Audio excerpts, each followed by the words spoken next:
Hello बच्चों, चलिए प्रश्न को देखते हैं। प्रश्न एक काला तथा एक सफेद पासा एक ही समय पर फेंके जाते हैं। सभी संभावित परिणामों को लिखिए। इसकी क्या प्रायिकता है कि दोनों पासों पर संख्याओं का योग 10 है। तो प्रश्न को आगे हल करें उससे पहले जो प्रश्न की मुख्य अवधारणा है उस पर विचार कर लेते हैं। तो इस प्रश्न के लिए जो मुख्य अवधारणा है वह हो जाएगी प्रायिकता का सूत्र। अर्थात हम यहाँ पर यह देखेंगे कि प्रायिकता का सूत्र क्या होता है। तो प्रायिकता का सूत्र होता है प्रायिकता बराबर अनुकूल परिणाम बटा कुल परिणाम। तो यहाँ पर लिखेंगे दो पासों को फेंकने पर कुल परिणाम। तो ये दो पासों को फेंकते हैं तो हमारे पास जो कुल परिणाम वह कितने होते हैं, 36 होते हैं।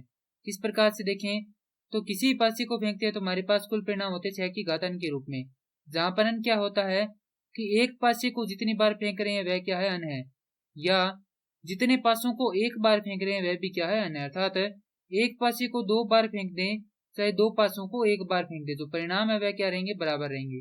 तो यहाँ से 6 की घात क्या हो जाएगी, 2 हो जाएगी और ये मान आ जाएगा हमारे पास 36। तो कुल परिणाम कितने हैं, 36 हैं।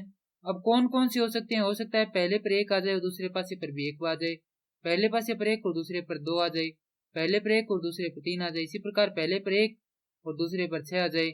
इसी प्रकार हो सकता है पहले पर 6 और दूसरे पर 1 आ जाए, और हो सकता है अंतिम परिणाम हमारे पास क्या आ जाए, दोनों ही 6 आ जाए।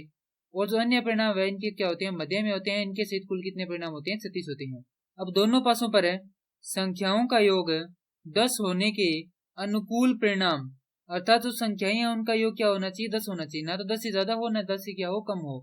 तो जैसा कि हम यहाँ पर देख सकते हैं कि इन दोनों संख्याओं का योग कितना होगा, 2 होगा, इनका 3, इनका 4। इसी प्रकार में यहाँ पर जो जिनका योग 10 होता है वह निकालने हैं। तो हम जानते हैं कि सर्वप्रथम 4,6, उसके बाद 5,5, उसके बाद 6,4। केवल 3 ही ऐसी संख्या है जिनका योग क्या होता है, 10 होता है। जब दो पासों को फेंकते हैं तो हमारे पास अनुकूल परिणाम कितने हो जाएंगे, 3 हो जाएंगे।